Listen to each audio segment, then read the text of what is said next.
on it. This is inappropriate. It's a command and control issue. It's not acceptable.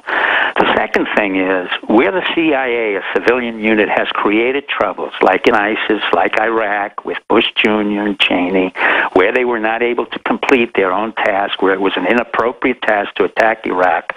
Iraq was created, ISIS was created from the generals who escaped, thanks to Jerry Bremer, who was an inept individual, part of Opus Dei, a man who was never qualified for this, and demilitarized the Iraqi army. Now they have the unit of the Iraqi army, which attracted Sunnis, and then in turn our military has to go in and clean out what the CIA made a mistake. That is a history that has gone on for 30 years. I've worked with both the CIA and our military intelligence.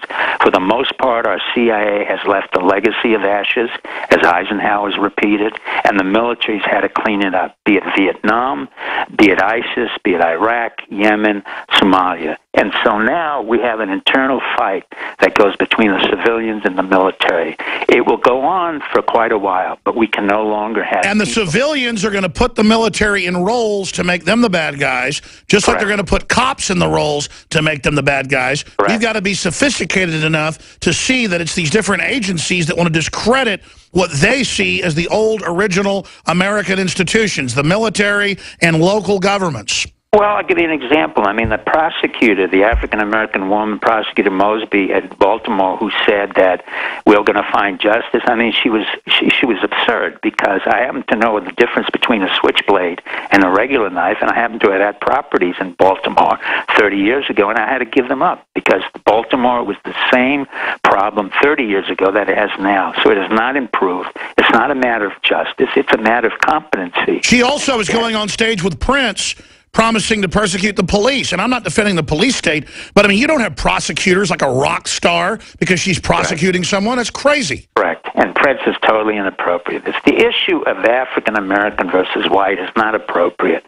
Obama should have cut this off quickly. I think we have an attorney general who's quite good, Lynch, who will not get into this problem, and we can solve it. I think we have an FBI director, Comey, who defied Bush Jr. before, and I think that's going well. And we have a general who's defied the president's orders. So we have people who are really Americans who defy what the orders are, but do it quietly, and then retaliate through guys like Seymour Hersh. And that's definitely a retaliation against the Clintons.